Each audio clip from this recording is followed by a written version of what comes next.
Gravando. Beleza. Então, como eu disse, protozoários e fungos são grupos importantes e costumam perguntar, geralmente, de doença ou ciclo de vida. A gente vai focar um pouco nisso hoje, e tentar diferenciar um pouquinho esses grupos, tudo bem? Beleza, diversidade.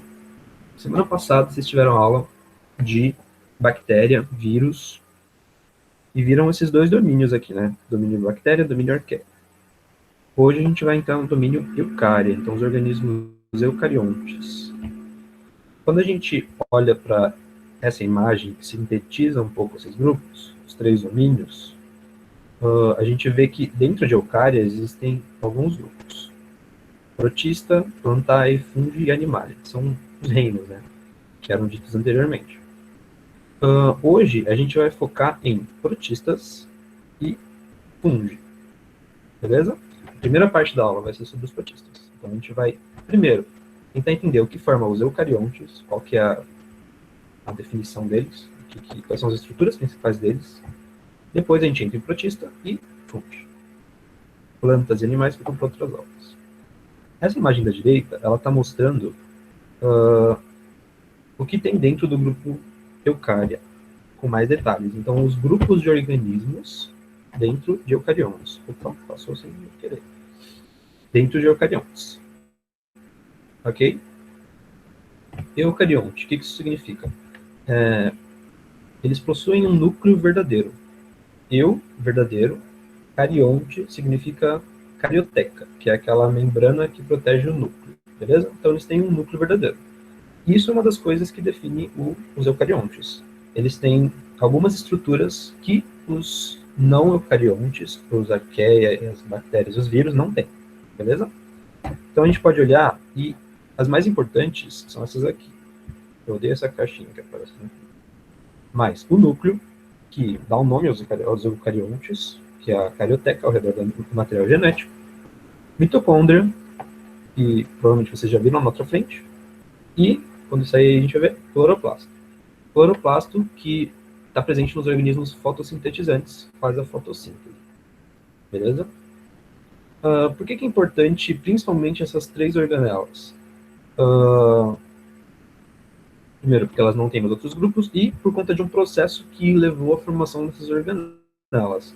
Elas são organelas membranosas, elas possuem membrana, e isso é uma característica dentro dos eucariontes. Mas como que essas organelas surgiram? E por que essa membrana é importante? Através de um processo chamado endossimbiose.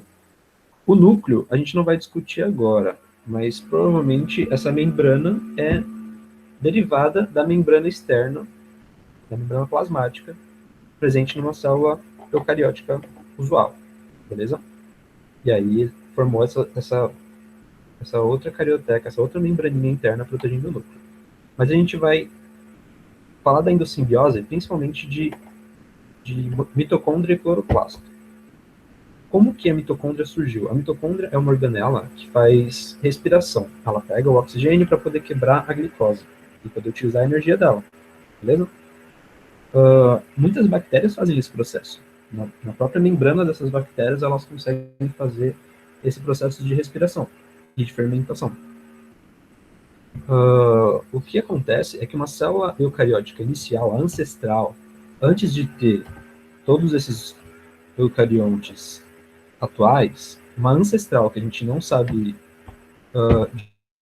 de quem ela é mais próxima, mas a que veio primeiro, ela fez uma fagocitose de uma mitocôndria, de uma bactéria que faz respiração. Então, essa bactéria entrou dentro da célula eucariótica ancestral. E, a partir daí, elas começaram a ter uma relação de mutualismo, em que foi vantajoso para ambas. A célula eucariótica conseguia fazer a respiração mais efetiva, porque a bactéria ajudava ela, e a bactéria estava ali protegida. E aí, essa associação mutualística começou a ser cada vez mais dependente para ambos os lados, e essa bactéria virou uma simbiose. A simbiose significa que é uma... lembra do líquen? Acho que a gente já falou de líquen em ecologia. O líquen é alga e fungo. eles dependem um do outro para viver de tão associados que eles estão. Isso é uma simbiose. Aqui é uma endossimbiose, porque é um organismo dentro da célula do outro organismo. Tudo bem? Então, as mitocôndrias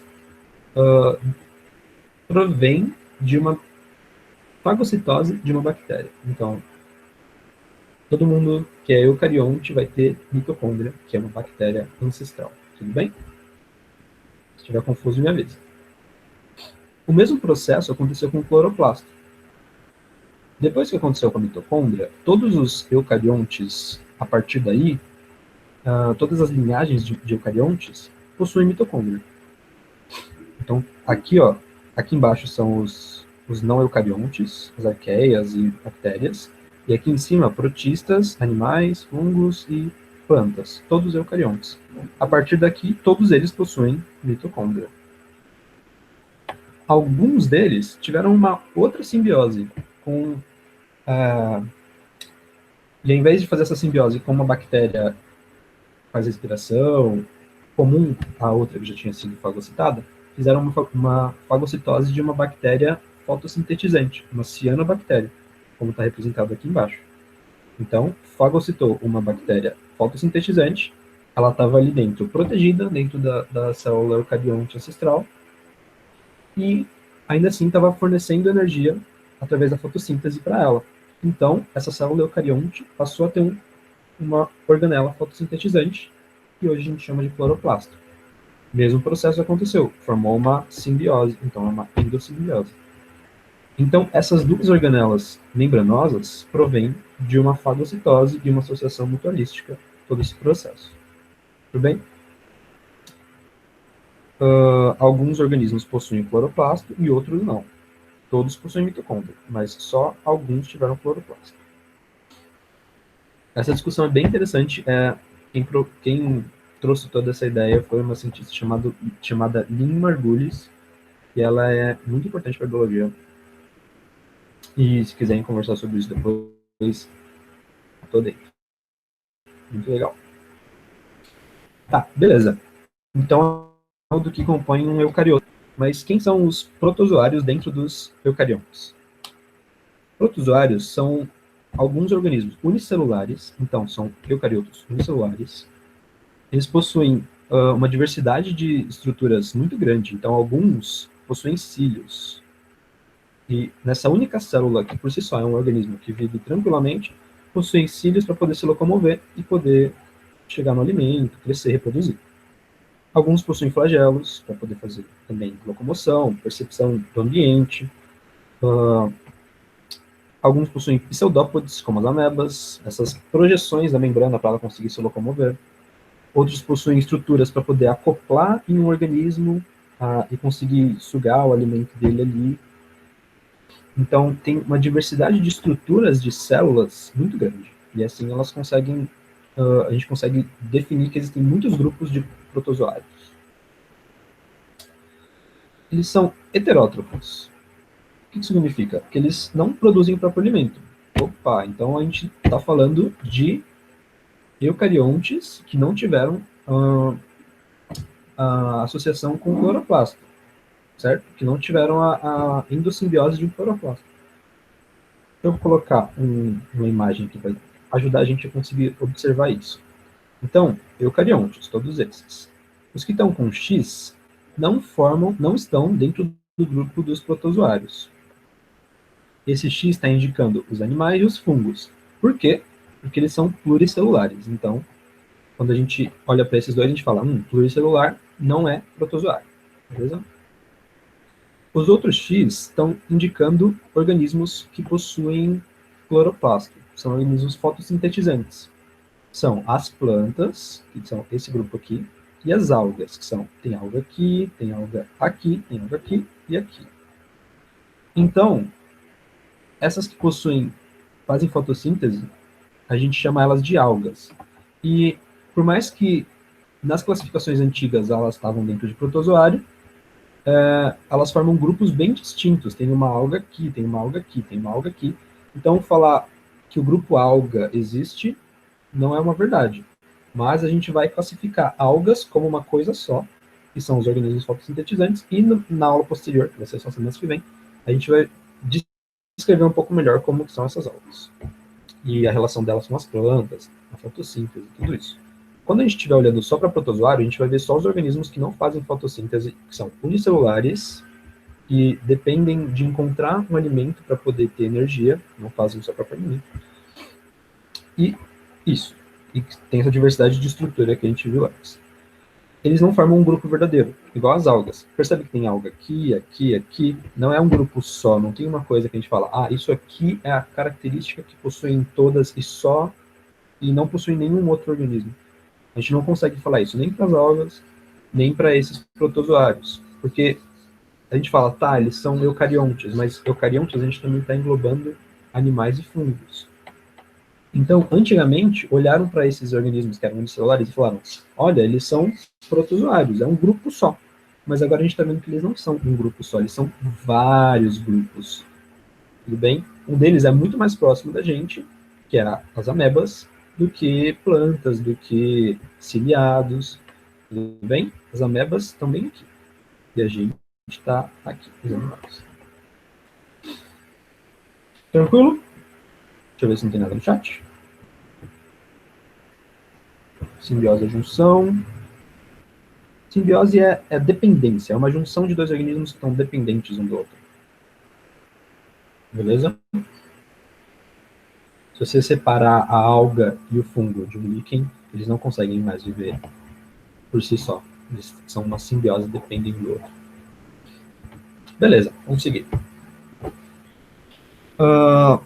Agora, uma estrutura que é presente em protozoários de água doce. Vamos imaginar os protozoários ancestrais, boa parte deles era marinho, e aí alguns deles foram conquistando o ambiente de água doce. Por que era mais difícil para eles conquistar um ambiente de água doce? Lembra da osmose, a passagem da água de um meio menos concentrado para um meio mais concentrado? E aí ali ela vai tentar manter o equilíbrio osmótico, tentar fazer com que a concentração fique igual em ambos os meios? Tem relação com isso. Imagina que essa célula isotônica, em que a concentração de sais dentro da célula é igual à de fora. É o organismo ancestral desses eucariotos que a gente está falando, de algum grupo de eucarioto, de protozoário, né? Essa célula provavelmente é de um ambiente marinho, em que existem uma concentração de sais no ambiente, na água, e dentro da célula, de forma que é uma concentração similar, e aí assim a água vai manter uma osmose em equilíbrio. E aí assim a célula nem vai encher de água e explodir, nem vai murchar, perder toda a sua água. Beleza? Ela vai manter um equilíbrio osmótico. A partir do momento em que essa célula passa para um meio hipotônico,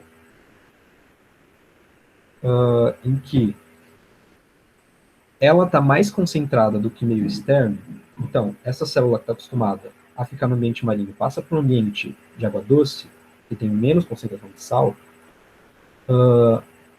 faz sentido que a água que está no ambiente externo vai querer entrar dentro da célula, que tem uma concentração de sais maior, para poder manter o equilíbrio osmótico, certo? Então, ela passou para um meio hipotônico, e aí assim a osmose vai fazer com que a água entre para que o equilíbrio fique igual, para que ela consiga manter o equilíbrio de sais. Se isso acontecer sem um controle, a célula vai inchar, fica tão cheia que ela vai explodir, certo? A gente chama isso de lise celular. Ela quebra a célula de tão cheia. Isso é um problema. Então, boa parte dos organismos marinhos não conseguiam ir para a água por conta disso. Uma adaptação que permitiu que eles conquistassem o ambiente de água doce foi essa estrutura chamada de vacúolo pulsátil, beleza? Lembra do vacúolo presente em plantas, e a gente tem vacúolos nas células animais também? É uma bolsinha de água presente na célula. A diferença do vacúolo pulsátil para o vacúolo usual é que ele pulsa, ele consegue, ele faz um movimento de inchar e esvaziar. Ele incha e esvazia. A gente pode chamar de vacúolo pulsátil ou contrátil. Por que ele faz isso? Ele vai encher de água, conforme a água vai entrando dentro da célula, ele vai pegando essa água e captando dentro do vacúolo, e aí quando ele está bem cheio, ele joga toda essa água para fora da célula. Então, ele impede que a célula fique muito cheia de água. Ele vai captando essa água que está em excesso e joga para fora. Beleza? Esse vídeo aqui vai ajudar a ver o vacúolo funcionar. Vai aparecer um mouse do próprio vídeo indicando o vacúolo. Ó, ele vai indicar uma bolsinha que vai começar a encher nessa região. Percebe essa bolinha que está crescendo? Fica de olho nela, ela vai esvaziar agora. Esvaziou. E isso acontece novamente, porque ela fica o tempo todo captando a água que está em excesso e jogando para fora. Ó, surgiu, vai esvaziar.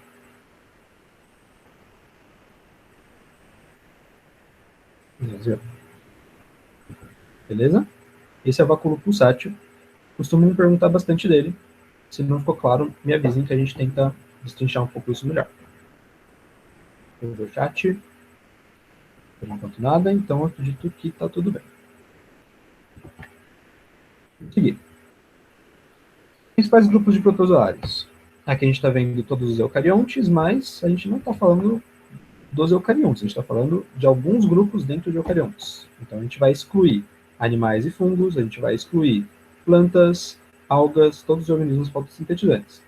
Todo esse restante são protozoários. Amebozoas são esses aqui, são aqueles que têm pseudópodes. Ciliados, dentro desses alveolados, eles têm os ciliados. São esses aqui, ó, são os paramécios, eles são muito comuns em água doce, a gente consegue ver eles facilmente.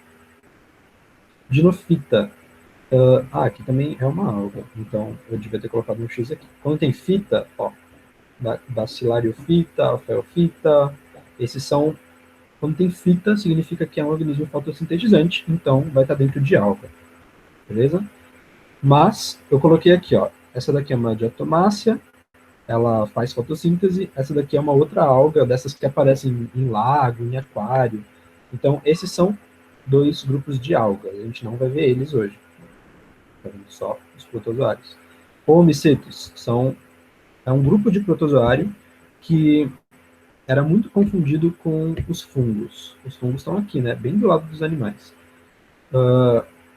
E aí, antigamente, eles eram colocados nesse grupo, mas com novas tecnologias, eles foram vendo material genético, comparando, e viram que eles são muito diferentes entre si, na verdade. Eles possuem estruturas parecidas, mas eles são grupos diferentes. Beleza? Só mostrando um pouquinho da diversidade com imagens para vocês, dos bichinhos. Mas, quais são aqueles que a gente tem que dar uma ênfase? Quais são os mais importantes? São os que causam doenças. É o que cai no vestibular, é o que a gente vai passar com mais atenção hoje. Malária, toxoplasmose, doença de Chagas, leishmaniose, giardíase, amebíase são os que a gente vai falar hoje. Tricomoniose, vocês podem dar uma olhada depois, mas costuma cair com menos frequência. Uma tabela com as doenças de protozoários mais comuns de cair no vestibular, e vocês vão ter mais detalhes lá, beleza? O que a gente vai olhar com mais atenção hoje? A gente vai ver o ciclo de vida e ver quais são os pontos principais dessas doenças. Mas alguns termos que, caso vocês queiram se aprofundar, eu deixei disponível aqui, são o agente causador, que é quem está causando a doença. Então, tem o nome científico do protozoário que está causando a doença. Às vezes é legal saber, mas tudo bem não decorar essas coisas. Mas, se quiser saber, é interessante. Vetor é quem está transmitindo a doença. Então, olhando do lado humano, para quem está infectando o ser humano, às vezes pensando, por exemplo, na dengue. Quem transmite a dengue? É o mosquito da dengue. A Aedes aegypti. Esse é o vetor da dengue, tudo bem? Não é uma protozoose, mas foi um exemplo só que eu trouxe. O hospedeiro definitivo é o organismo em que o protozoário vai reproduzir sexuadamente. Então, a fase madura dele. Quando ele conseguir ter filhos que vão ter uma variabilidade genética, porque houve troca de genes, aí é o hospedeiro definitivo. Quando ele faz simplesmente uma divisão assexuada, sem deixar troca de material genético, com fissão binária, como tem nas bactérias, nesse caso seria o hospedeiro intermediário. Aí eu deixei também, o meio de transmissão, sintomas e a prevenção. Depois vocês podem pegar o slide e ver com calma, tudo bem? Então, primeiro, doença de Chagas. Essa é bem importante saber, porque ela acontece aqui no Brasil e ela costuma cair bastante. Ela é causada pelo Trypanosoma cruzi, seria essa a carinha dele, e ela é transmitida pelo barbeiro, que é um inseto, certo? Então, quando a gente estiver passando pelos animais, a gente passar por inseto, a gente vai dar uma olhada nisso de novo, é importante. E como que isso acontece? Eu deixei aqui, ó, um sublinhado o que é mais importante de vocês saberem. O resto é interessante saber para poder aprofundar um pouco mais, mas o importante é saber do barbeiro que a transmissão é feita pelas fezes do barbeiro.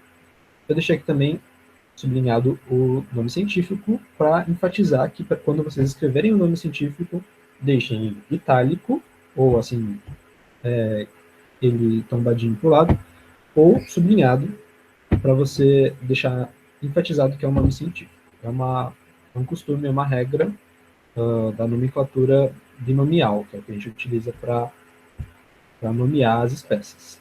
E aí, quando vocês estiverem na segunda fase de qualquer vestibular, se você escrever sem estar sublinhado ou enfatizado de alguma forma, vai estar basicamente errado. Então, é bem simples de fazer isso, prestem atenção quando estiverem escrevendo. Como que acontece a transmissão? O barbeiro, ele é um inseto que suga sangue. Então, ele é hematófago, ele pega o sangue do ser humano. Quando ele pica alguém que está infectado, ele vai adquirir o protozoário. E aí ele vai se reproduzir sexuadamente dentro do barbeiro. Quando o barbeiro vai chupar o sangue de outro ser humano, ele, ao mesmo tempo que ele suga o sangue, ele solta as fezes. Então ele faz um cocôzinho ali, e aí ele não necessariamente está infectando o ser humano. Então ele sugou o sangue ali em uma ponta, e na outra ponta ele fez um cocôzinho. A infecção geralmente acontece quando o ser humano coça, porque a picada vai causar uma coceira. Então, quando ele coçar ali, ele vai fazer o cocô do barbeiro tocar no sangue, e aí isso vai causar infecção, levando o protozoário ao sangue, onde ele vai fazer a reprodução assexuada. Beleza? Então, essa é a forma de contágio.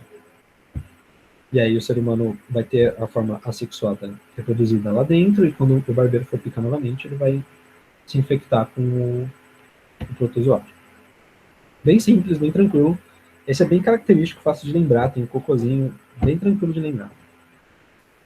Leishmaniose. Agora começa a ficar um pouco mais específico. O que precisa lembrar da leishmaniose? Mosquito palha. É um mosquito que causa algumas doenças também. Ele é o vetor de algumas doenças. É esse carinha que tá embaixo. Então, ele é bem pequenininho, é um mosquito quase que imperceptível. Ele é muito menor do que o mosquito comum que a gente tem em casa, assim. E o que acontece?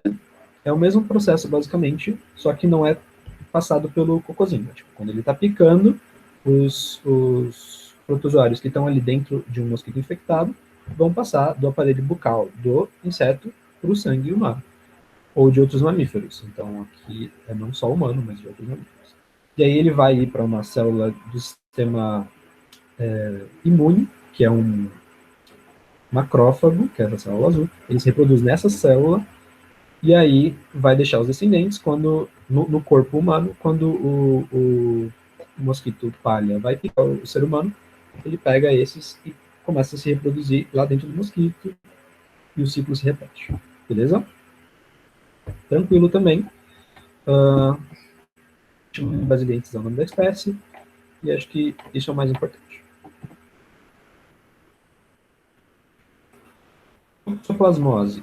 Deixa eu ver se não tem nenhuma dúvida por enquanto. Opa, calma aí.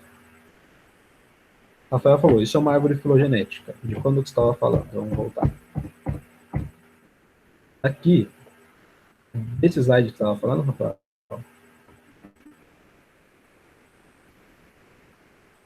beleza. Isso é uma árvore filogenética. Boa. Então a gente está traçando o parentesco entre os diferentes grupos de animais, beleza? Grupos de organismos, né? Os animais estão só aqui. Isso é uma relação de parentesco, é o que faz uma árvore filogenética. Beleza. Toxoplasmose.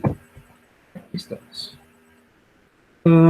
Item importante no toxoplasmose, ela é causada pela ingestão de água ou alimento contaminado, quando a gente ingere o cisto. O que é um cisto? Cisto, não só protozoários geram cistos, outros organismos também fazem cistos. Eles são uma fase de resistência. Então, o protozoário ele é uma única célula que consegue, em alguns grupos, formar uma fase em que ele vai ter uma proteção maior, ele vai perder um pouquinho da água que tem dentro dele, aí assim ele reduz o metabolismo e fica ali encolhidinho dentro de uma proteçãozinha para poder resistir em ambientes mais que não são favoráveis. Então imagina, um organismo que vive numa poça d'água, essa poça seca, e aí ele iria morrer pela falta de água.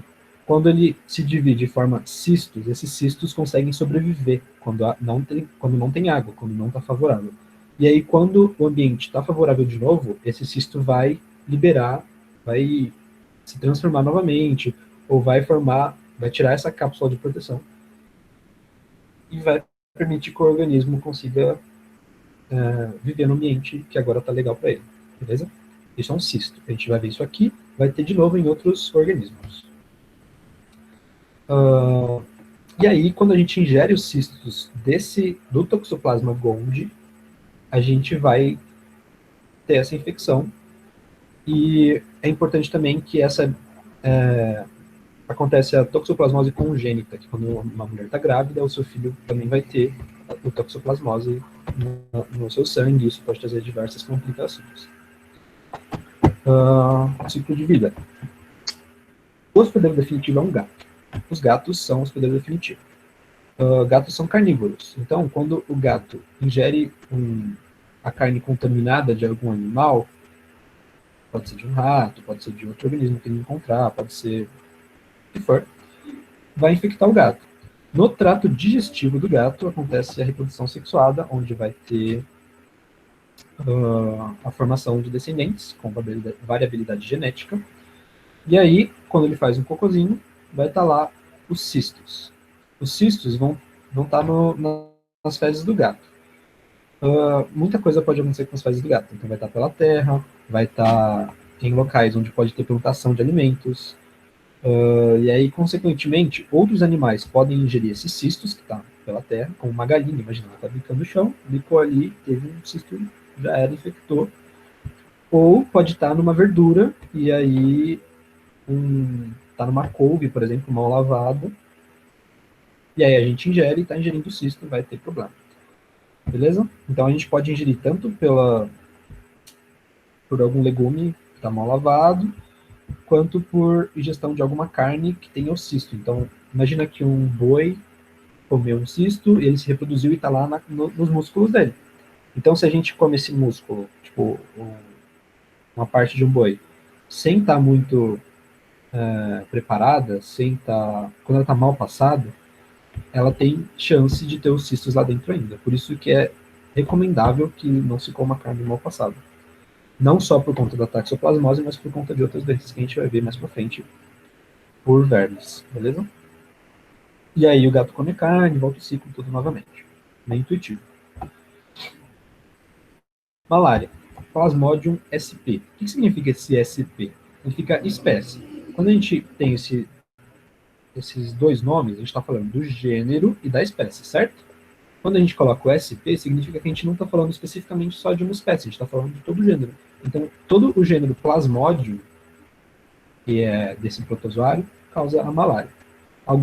Eles causam diferentes tipos de malária, então a gente vai generalizar bastante, falar que é o gênero Plasmodium, e a gente vai conseguir entender tudo que é necessário para o vestibular a partir daí, beleza? Mas saibam que tem uma diferença dentro de cada espécie. O que tem de importante? O mosquito Anopheles é a fêmea. A fêmea é a única que ingere sangue, o macho não ingere sangue, ele se alimenta, acho que é de planta, mas a fêmea se alimenta de sangue e transmite o plasmódio. Como que o plasmódio atua no ser humano? Ele é o protozoário, ele fica dentro das hemácias, as células do sangue. Então, ele infecta uma hemácia e começa a reproduzir lá dentro. Reproduz, reproduz, reproduz. E em um momento que ele está tipo, super cheio lá dentro da célula, ele vai causar a lise das hemácias. Ó, novamente, esse nome lise. O que ele significa? Rompimento, quebra. A célula, a hemácia vai explodir. Quando ela explode, vai estar cheio de plasmódio lá dentro. Todo esse plasmódio vai ser espalhado pelo sangue e vai infectar outras hemácias. Enquanto ele está solto no sangue, o sistema imune vai perceber que ele está lá dentro, que ele está ali. Então ele percebe que está cheio de parasita, que é o plasmódio. Nesse momento ele vai fazer alguma coisa para combater esse parasita, enquanto ele vê que tem parasita. E aí vai causar uma febre intensa, uma febre bem grande.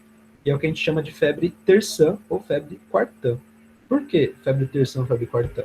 Porque eles vão infectar as hemácias e vai ficar uns 3 dias ali dentro reproduzindo. Depois de 3 dias, ele rompe a hemácia e aí vai ser o dia em que o sistema imune vai perceber e vai dar aquela febre. E aí, quando que essa febre vai voltar? Só depois de 3 dias, quando tiver o rompimento da hemácia de novo. Então, de 3 em 3 dias, dá febre alta. O que significa que é o que a gente chama de febre terçã, como eu deixei aqui embaixo. Beleza? E aí, se for de 4 em 4 dias, febre quartã. E isso é uma característica que, se acontecer, pode falar que muito provavelmente a pessoa está com malária. Ok? Ah, anemia falciforme. Eu não vou falar aqui porque a gente não tem tempo. Oh, meu Deus. Mas, eu cliquei no link final. Mas, olhem nos slides, cliquem no link e percebam que a anemia falciforme é uma doença genética e hereditária, e vocês provavelmente já viram ela, ou vão ver na outra frente, e ela tem uma relação muito importante com a malária, certo?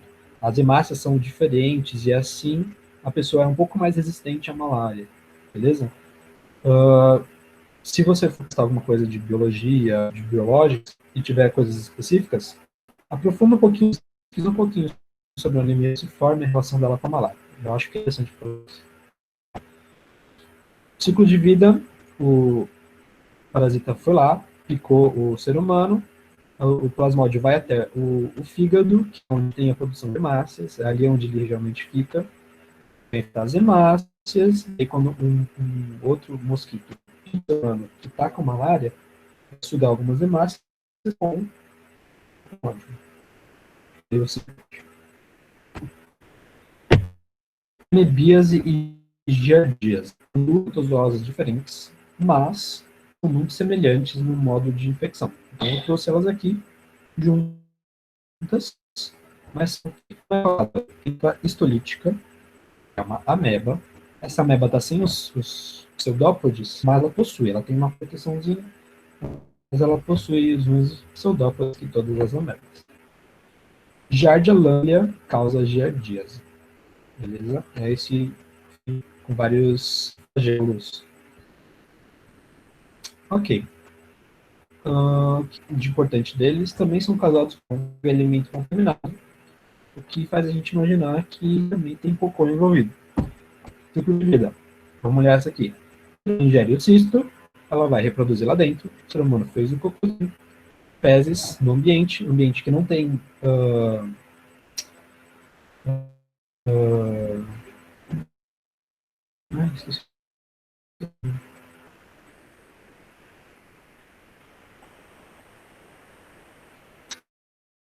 esqueci o nome.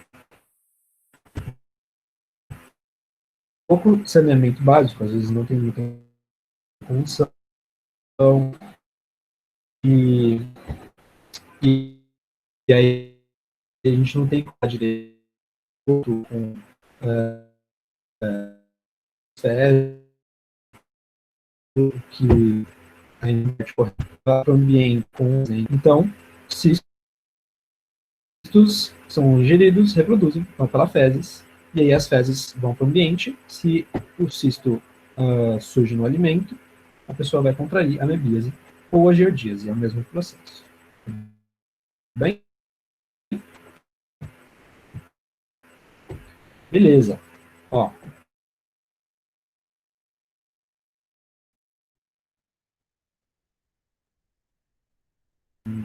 Qual doença?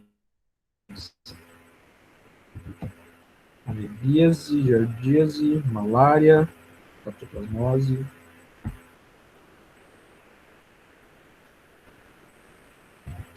Ó, vamos pensar em todos, então, vai. Catoplasmose, tá? De todos estão escritos aqui, ó, aumento do coração, uma doença de Chagas, não tem cura, causa essa tecido da pele, e aí ele se reproduz ali, causa todas essas úlceras. Toxoplasmose, cadê? Sintomas similares à gripe, só que pode ser mais grave, principalmente no caso da toxoplasmose congênita, com o filho. Né? E aí ali pode ter uma complicação um pouco maior. O que você estava falando? Toxoplasmose, é essa. Toxoplasmose é quase que uma gripe, então. Mas pode ter. Ok. Vamos terminar, né? Vamos ver os outros. Malária é aquele caso da febre terciana, febre quartã, como está infectando as hemácias, complicação na transmissão, na circulação sanguínea. Então você vai ter mais problemas em levar glicose e nutrientes para todo o corpo. Então, anemia, fraqueza, hemólise, que é a quebra da hemácia, hemólise da hemácia. Beleza?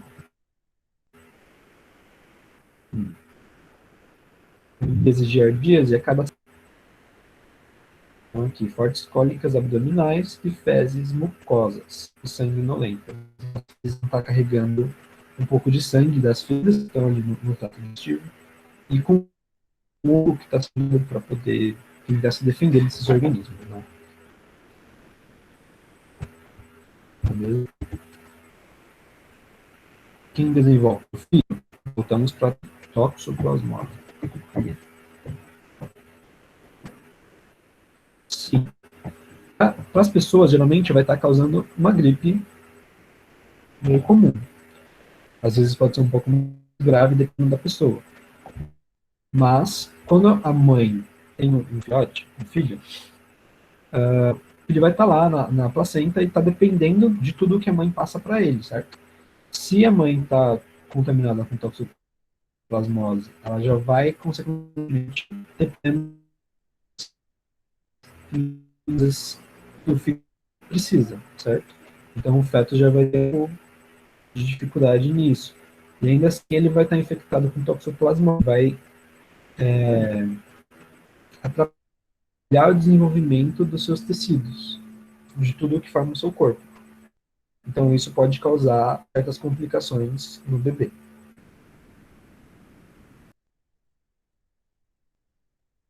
As complicações usuais de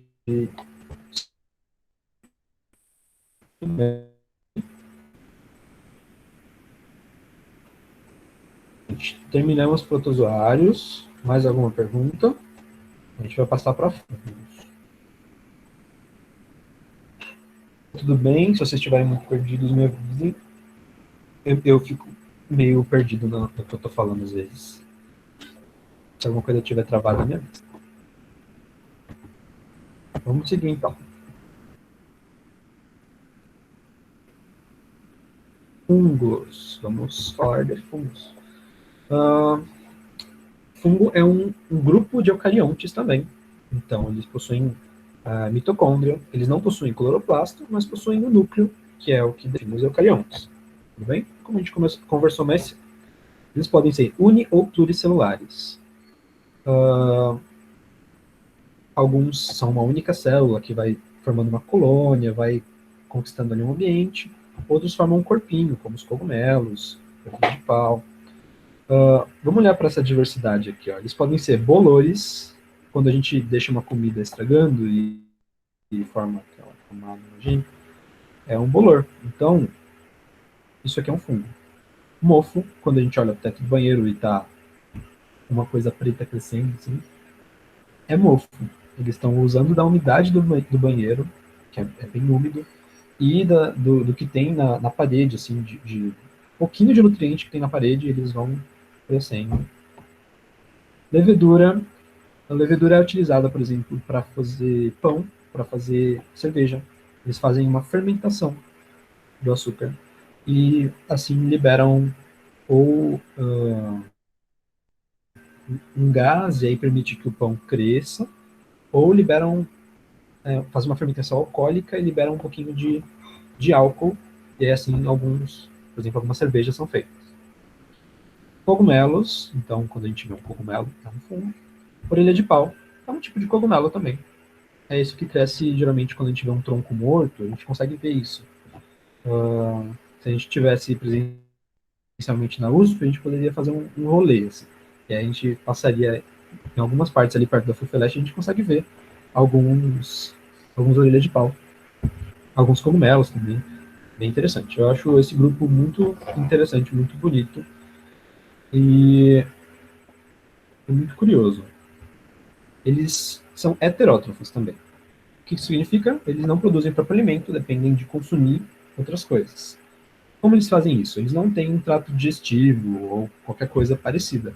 Eles precisam absorver a substância, os nutrientes, o que quer que seja que eles precisem do ambiente, seja do solo, seja da árvore que eles estão parasitando, seja do açúcar que está na massa de pão, bem? Como eles fazem isso? Eles liberam enzimas. Então eles têm enzimas digestivas.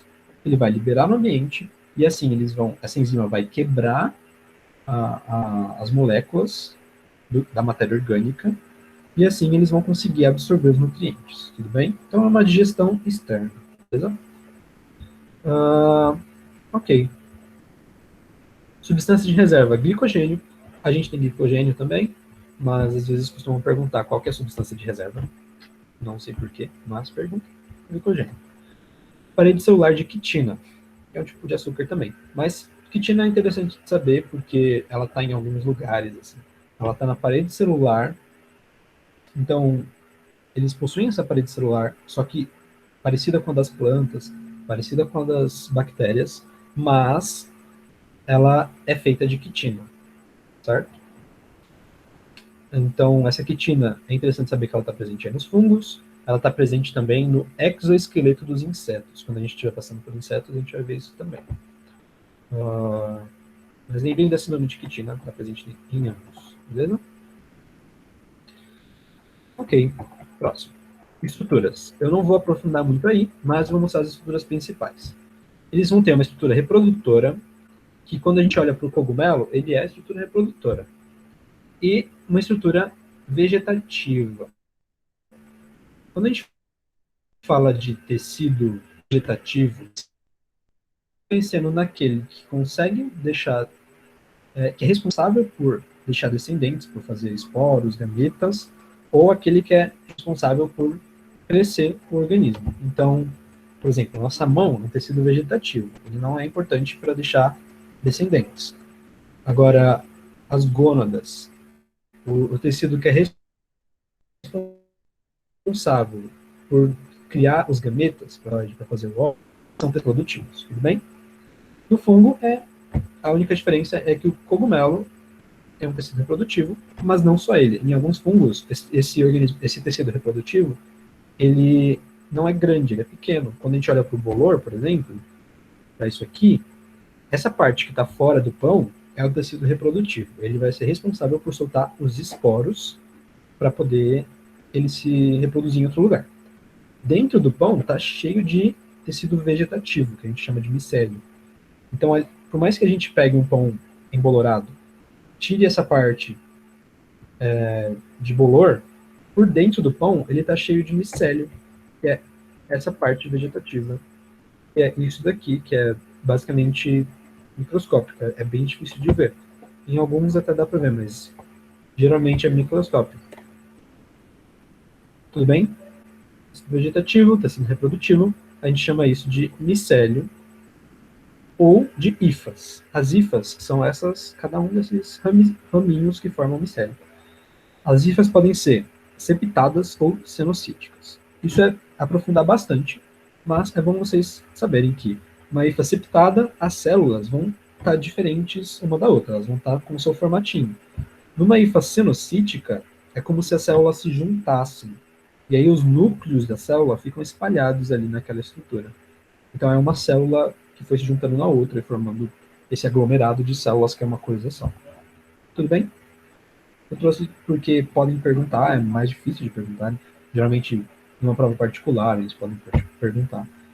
Mas também porque é interessante saber que rola isso na natureza, de ter células soltas em uma estrutura que é uma célula só.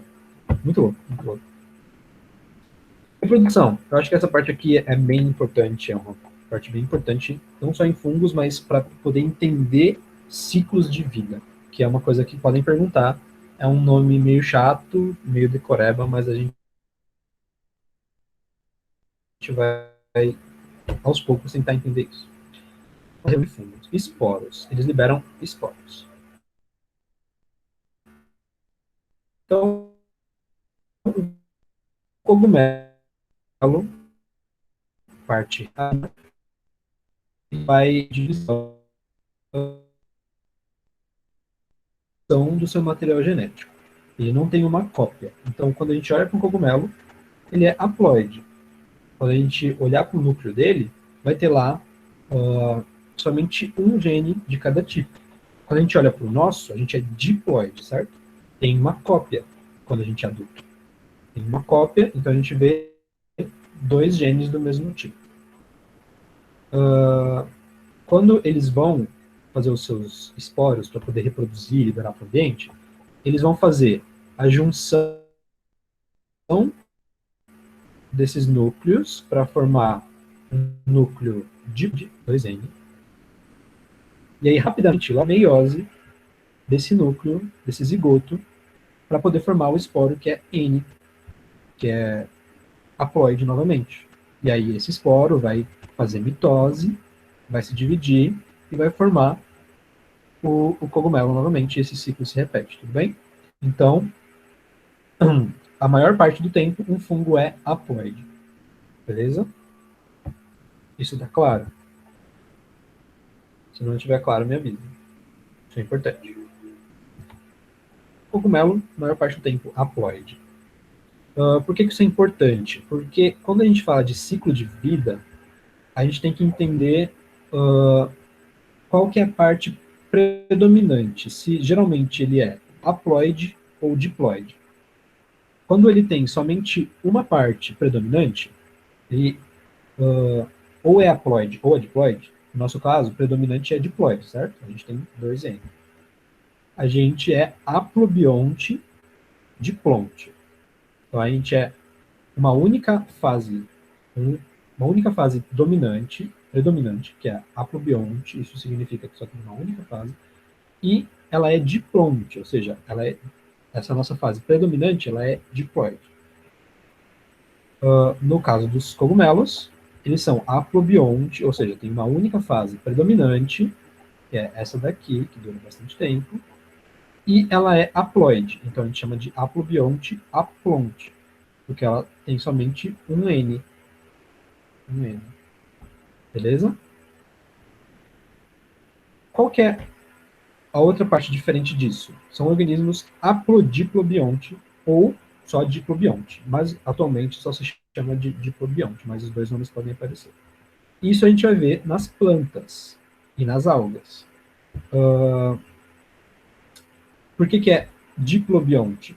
Porque eles possuem duas fases predominantes. Então, eles têm uma fase que é 2N, que é diploide, e uma outra fase que é haploide, que é um N, e aí isso fica ciclando ao longo do ciclo de vida, tudo bem?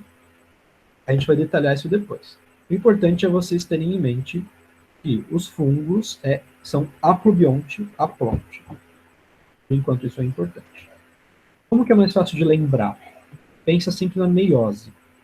Se a meiose está formando um organismo, está formando o esporo, que vai formar o organismo, e o organismo vai ser haploide, como o esporo, então a gente está falando de um organismo aplubionte, aplonte. No caso da gente é diferente, porque a meiose forma um gameta, e aí vai fecundar esse gameta para formar um organismo diploide. Tudo bem? Então, por enquanto, lembrem de aplubionte, aplonte, meiose vai formar um organismo N, que vai virar um adulto N. Beleza? Confuso. Essa é a parte mais difícil da aula, eu acredito.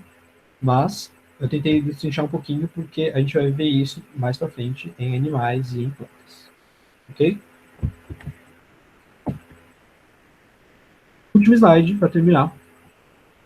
Qual a importância dos fungos? Porque, tipo, por que eles são tão importantes no ambiente, no nosso, na nossa vida? A importância ecológica, eu acho que é a mais importante. Eu deixei tudo sublinhado que vocês têm que entender para o vestibular, de verdade. Por que a importância ecológica é mais importante? Porque eles são decompositores, eles são organismos que permitem que a matéria cicle no ambiente. Lembra que eles liberam uma enzima para poder decompor, por exemplo, um tronco morto? Poucos organismos conseguem decompor a celulose, e aí, porque ela é bem espessa. Então, os fungos, eles possuem enzimas que quebram essa celulose, e assim eles conseguem decompor a matéria orgânica de uma planta. Tudo bem? Então, eles são muito importantes no ciclo dos nutrientes. Micorrizas. Micorrizas são associações mutualísticas. Lembra lá de ecologia? A associação mutualística é positivo para ambos. Então, o fungo, ele se associa numa raiz de planta. Aqui a gente consegue ver essas bolinhas brancas.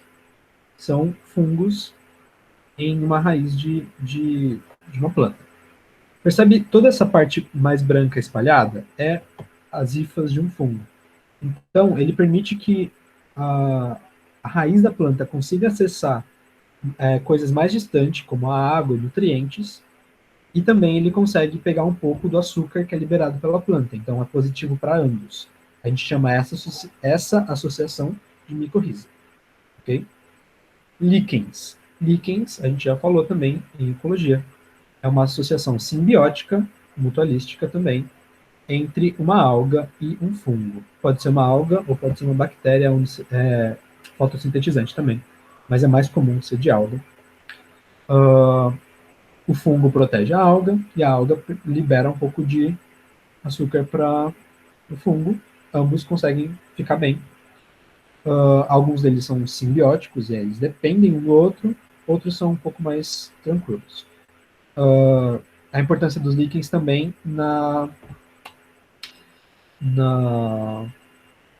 ai meu Deus, esqueci o nome. Na conquista de ambientes.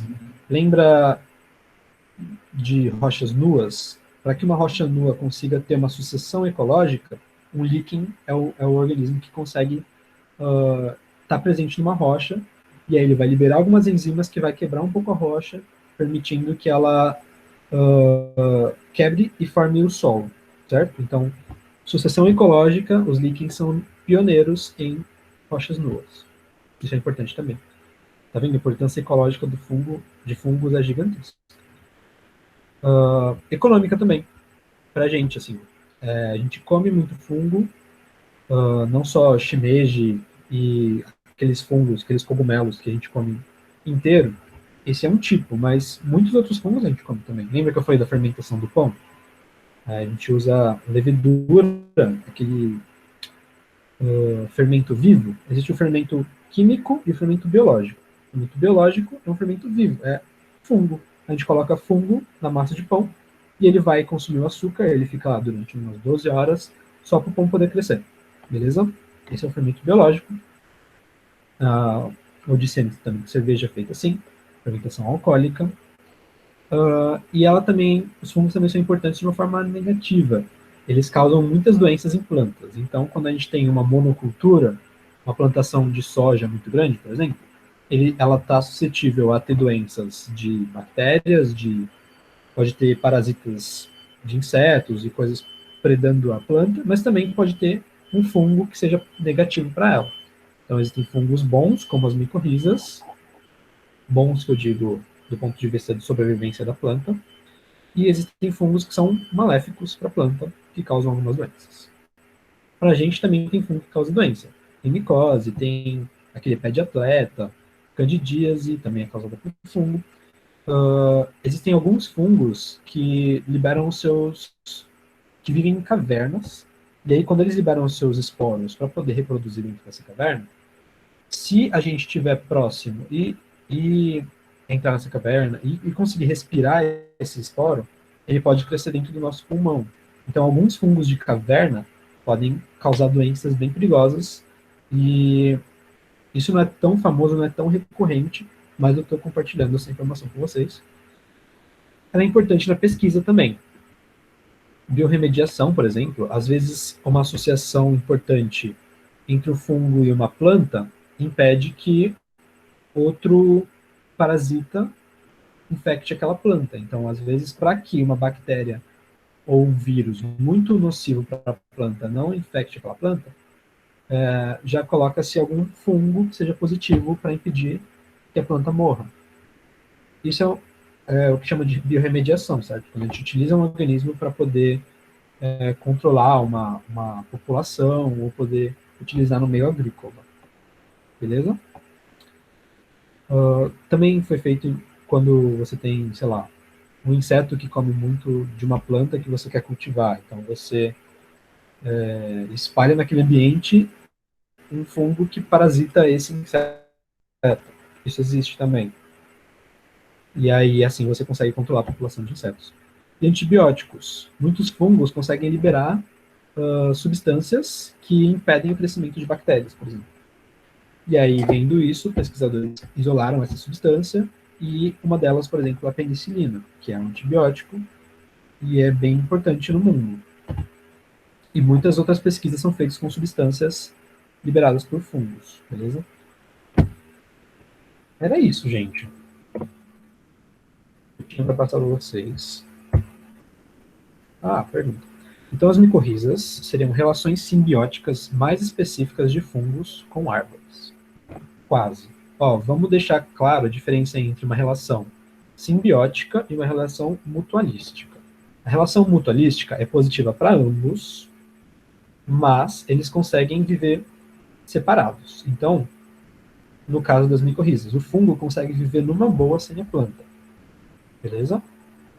E a planta consegue viver numa boa sem o fungo. Se eles estão juntos, é positivo para ambos, eles conseguem crescer mais fortes e tal. Uma associação simbiótica, é positiva para ambas também, mas eles dependem um do outro. Pensa no líquen. Algumas algas, se você tirar ela do líquen, do fungo, ela morre. E o líquen também, ele depende muito da alga. E aí eles são uma simbiose. Tudo bem? São duas relações que é positivo para ambas, mas que são diferentes pela dependência. A sua pergunta foi: se as micorrizas seriam relações simbióticas mais específicas de fungos com árvores? É uma relação que pode acontecer naturalmente, assim, é uma relação mutualística que pode acontecer muito recorrente, na verdade. Não é algo tão específico. Específico seria no caso do líquen, que é bem dependente um do outro, tudo bem? Os insetos que são... acho que eu vou parar a aula, né, gente? Beleza, eu vou parar a aula da gravação, e aí eu posso responder as perguntas de vocês.